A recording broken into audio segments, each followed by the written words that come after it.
La question du jour, j'aimerais m'acheter une bonne montre pour faire du running, du trail running, de la rando, avec cartographie et plan GPS pour suivre le parcours. J'ai pas forcément de budget, car je cherche un bon produit qui durera. Autant dire que t'as du pognon. Bon, que me conseillez-vous? Alors oui, c'est une très bonne question, et c'est d'autant plus une très bonne question que dans l'actu, il y a des sorties de montres qui ne passent pas inaperçues, et notamment chez Garmin, enfin pas notamment, parce que moi je suis un peu obsédé par Garmin. Il y a la sortie de la Fenix 8 et la sortie de l'Enduro 3.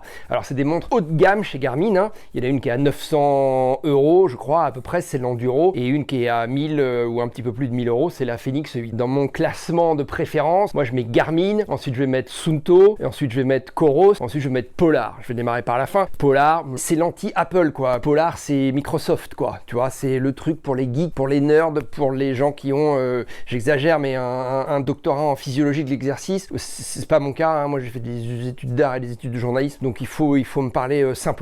Coros, je connais pas. Voilà, Coros, c'est une marque assez récente. Tout ce que je peux dire, c'est qu'au niveau du design, si tu veux, il copie clairement ce que fait Garmin. C'est une marque américaine qui est fabriquée pas très loin de chez moi, ici en Californie, du côté de Irvine. Bon, c'est sans doute de qualité. Je vois des montres Coros au poignet de beaucoup d'athlètes élites aujourd'hui. Suunto, c'était ma marque fétiche avant que Garmin ne devienne Garmin, parce que Suunto, c'était la marque des alpinistes. Mais je te parle de ça dans les années 2000. Hein. Tous les mecs du PGHM à Chamonix, ou tous les alpinistes dignes de ce nom, dans ces années-là, avaient des Suunto, parce que Suunto, c'était, je crois, la première montre, si tu veux, à avoir ton barreau et ton altitude sur le même outil. Les designs étaient canons. Ensuite, Garmin est arrivé, Garmin a tout cassé, Garmin a tout révolutionné. C'est pour ça qu'aujourd'hui, je suis un fan de Garmin, d'autant que Garmin, encore une fois, je fais ce parallèle avec Apple, c'est extrêmement intuitif, t'as pas tellement besoin de lire la notice, tu passes un peu de temps à naviguer dans les menus, alors un petit peu plus de temps maintenant qu'avant, mais je pense que quand même Garmin a une interface, si tu veux, qui est beaucoup plus simple. Donc je vais t'orienter sur une Garmin, voilà.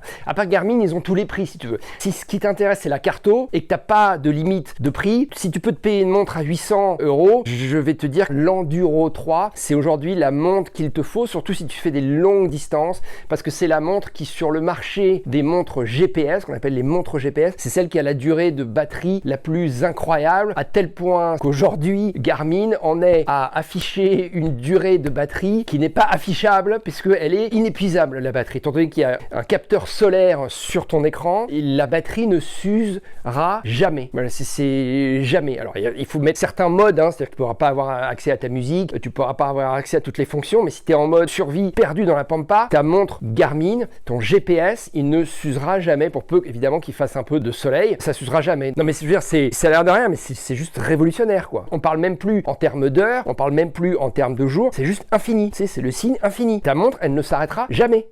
Je suis clair, jamais. Donc c'est quand même fantastique. Alors la vraie différence pour moi quand même entre l'Enduro 3 et la Fenix 8, c'est que l'Enduro 3, certes, c'est celle qui va avoir la durée de batterie la plus importante. Après, au niveau de la taille, je reviens sur la différence après, au niveau de la taille d'écran, parce que ça c'est important, tu as plusieurs tailles, et la meilleure taille, si tu es intéressé par la carto, moi je fais 1m78, j'ai des petits os, je mets la grosse Enduro de 51 mm, hop, c'est toujours mieux quand je te montre la montre. Alors c'est sûr que je vais pas pouvoir avoir après une chemise avec des boutons de manchette, c'est sûr que c'est une grosse montre, quoi. En même temps, ça passe, hein. Puis si t'aimes bien les grosses montres, ça passe. Pour la lecture de cartes, il n'y a rien de mieux. Après, la vraie différence, ce que n'a pas l'Enduro 3 et ce qu'a la Fenix 8, c'est le système d'affichage qui s'appelle AMOLED. C'est une vraie révolution. Si t'as jamais mis les yeux sur un écran AMOLED, A-M-O-L-E-D, ça va très bien t'aller. Tu vas pas être gêné. Le problème, c'est que si tu vas en magasin et que tu mets les yeux, que tu mets au poignet, que tu regardes une Fenix 8, non pas avec le solaire, mais avec l'écran AMOLED, et ça te change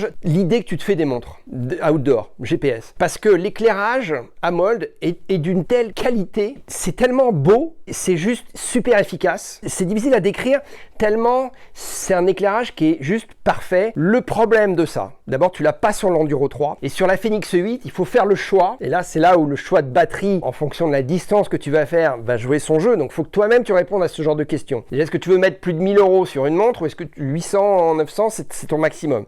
Si 800 800-900 c'est ton maximum, Enduro 3. Si tu es prêt à mettre 1000 €, Fenix 8. Après, la différence, c'est écran AMOLED ou solaire. Tu peux pas avoir les deux. Et donc, ça veut dire quoi? Ça veut dire que solaire, au niveau de la batterie, ça va te durer plus longtemps. AMOLED, tu auras une visibilité, si tu veux, un confort de lecture de ton cadran de montre supérieur, stratosphériquement supérieur. Le mot n'existe pas dans le dictionnaire, mais je l'invente pour toi.